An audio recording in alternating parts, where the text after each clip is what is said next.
In the Illinois Capitol Rotunda this month, several traditions are being celebrated. This comes to us from NPR.org. Yeah. There's a nativity scene for Christmas, a menorah for Hanukkah, and something a little bit different. There's an arm that's reaching out of a block of stone holding an apple with a snake coiled around it. Very nice. It's a fucking cool sculpture, man. It really is. It's a gift from the Chicago branch of the Satanic Temple called Snaketivity. You guys could have come up with a better fucking thing than that. That's funny. You could have done better. But it was funny, but like... It could be better, but, I like it. I'm good with clever. it, yeah. That's okay. So, the work also has a sign that reads, "Knowledge is the greatest gift." Which I want to remind everybody that might be listening to this or watching this, that is a person of religion. Which, fuck, why are you watching or looking at this? Original sin was the fact that mankind wanted to have knowledge. Yeah. Yep. That's kind of fucked up for your religious belief that everybody's born with that, the fact that they want to know more, Knowledge of good and evil. Yeah. See, that the idea in Christianity is that any act under innocence is not good or evil, but that once you have knowledge of the impacts of your action, then they become good or evil, which I call bullshit. So Eve became evil because she understood that she could do evil actions. That's what Christianity is. That's what Christianity says she did so wrong. Yeah. Is that she took moral ownership and then transferred that to Adam. She took moral ownership. That's what that. Yeah. Right. But what's even more fucked up is she was punished for doing something wrong before she could even know whether it was right or wrong. Yeah. She had no knowledge of right versus wrong until she partake of the fruit. That's the fucked up thing about the whole thing. Yeah. And God, being the infinite wisdom that he is, decided to put this fucking tree in the middle of fucking the Garden of Eden. Yeah. You could have put it anywhere else. Impossible for Adam and Eve to get to, but you're like, nah, I'm just going to put it right in the middle of everything. Right. It's like, and why make why make it bear fruit that they will want to eat? Apparently most biblical scholars agree that it was a pomegranate, which is delicious. So yeah. Oh yeah. Fuck yeah. Eat the shit out of those. Pomegranate's lovely. Yeah. I fucking hate pomegranates. Which is usually used as a metaphor for the womb. Yeah, which makes perfect sense. Because it's full of eggs. Back to the article. Nearby stands a sign in which the state offers a civics lesson and explains it didn't have much of a choice, which I fucking love. I love that. And here is it quoted. The state of Illinois is required by the First Amendment of the United States Constitution to allow temporary public displays in the state capitol so long as these displays are not paid for by taxpayer dollars. Because of the first floor of the Capitol Rotunda is a public place, state officials cannot legally censor the content of speech or displays. The United States Supreme Court has held that public officials may legally impose reasonable time, place, and manner restrictions regarding displays and speeches, but no regulation can be based on the content of the speech. Mm-hmm. That goddamn First Amendment.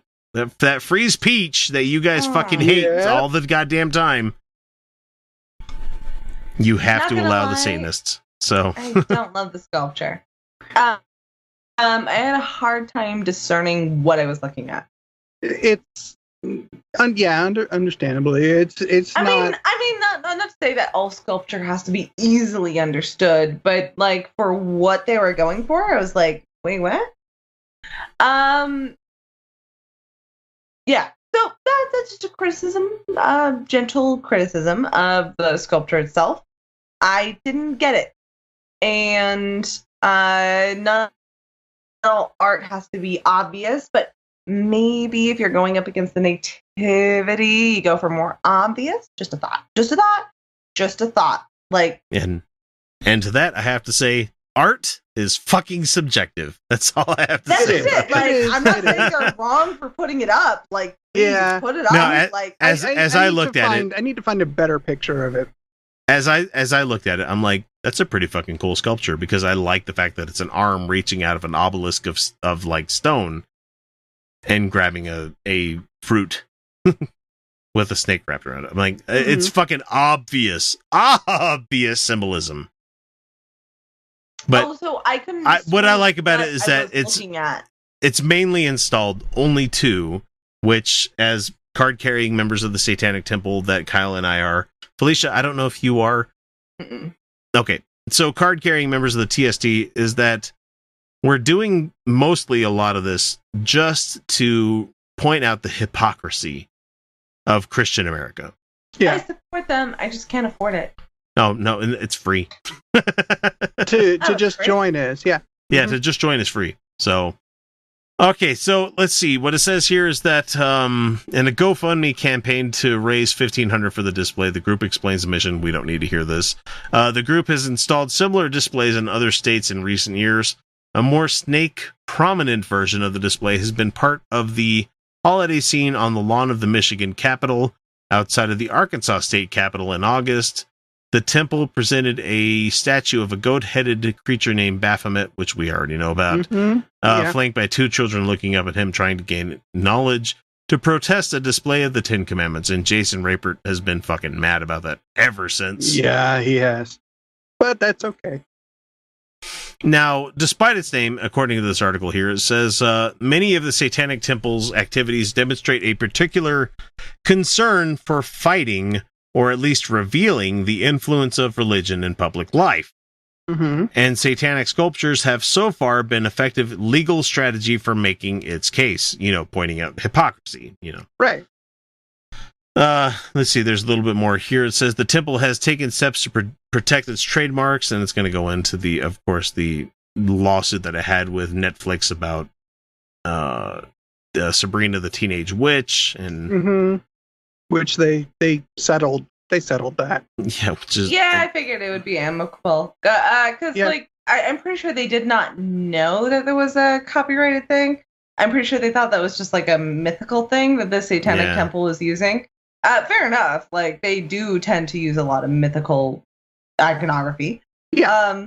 However, that specific sculpture was something that somebody worked really fucking hard on. Yeah. Yes, it was, and there should be a settlement. There should be. I'm not. I agree. I'm not criticizing the Satanic Temple for suing them at all, because they should pay up for that.